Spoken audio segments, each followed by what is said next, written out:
Morning, this is Dr. Turner. Today we are talking about parent functions. This is for Unit 1.1. This will cover materials found in your Integrated Math 2 textbook in Chapter 3. For us, we won't be using the book as much this year. We may use it for supplemental resources and to reference it here and there, but primarily we're going to be focusing online with Schoology. So let's just go ahead and jump right into it.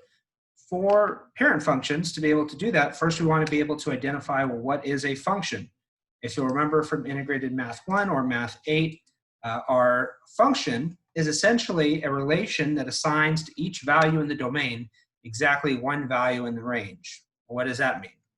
Basically, that translates to, for a function, for every input I have, we have exactly one output. We can see that in a number of ways. We can see that in terms of a mapping diagram, like the image here on the left. We can see that in a table. We can see that as a set of points, and we can certainly see it as a graph. We won't spend a lot of time focusing on this much because these are review topics, so we want to get to the meat and the bones of what parent functions are. The big thing that we're going to be focusing on when we talk about parent functions is the graph of parent functions. So if you recall, we had a vertical line test that allowed us to determine whether a relationship was a function or not. And essentially what we surmised is that if I can draw a straight line and it passes through the graph at more than one point, that means it's not a function. So all these examples here where we have the ellipse or the curved graph here, if that line is going down, up and down, and it hits the graph at more than one point, like here and here, that means it's not a function. That's something to keep in mind as we get into parent functions, but our focus is going to be on things that are functions.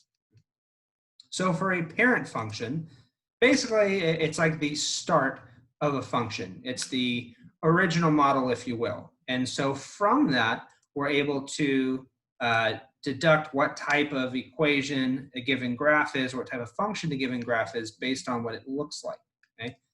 There are some that we definitely want to be familiar with, and there are more than the ones that we're going over today. But for our purposes in 1.1, this is what we want to be familiar with. Obviously, linear function, that's always the start. So just by looking at a graph, if it's a straight line that is slanted like this, and it could be going up, it could be going down, I know that that is a linear function. And this resource is in your supplemental resources for Unit 1. I recommend that you go through it before you take the assignment. This is a linear function. And then we have a quadratic function. So a quadratic function is formed as a parabola, like this U shape. And again, it could be facing up, it could be facing down. But as long as I see that U shape, I know that it's going to be a quadratic function. This is going to be the focus for first semester of what we're going to be doing. Primarily is quadratic functions. Just like in first Integrated Math 1, we covered exponential functions. We covered linear functions in extreme detail, including systems of equations, but our focus for the first semester of Integrated Math 2 is going to be quadratic functions. We do want to be familiar with some of these other functions just by sight, and so for your assignment, I could give you a graph and say, what type of function is this? Or I could just say, hey, sketch a linear parent function, sketch a quadratic parent function. And that's what you're going to be asked to do for your assignment. Just going briefly, we have linear. We have quadratic, we have cubic, we have square root, we have cube root, we have exponential, we have rational,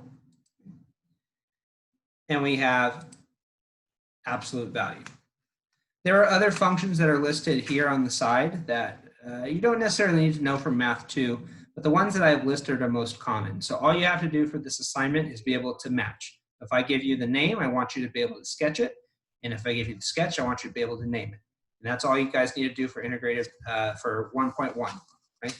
If you have any questions, again, my email, mturner@psasb.us. And that is all for 1.1, guys. Bye.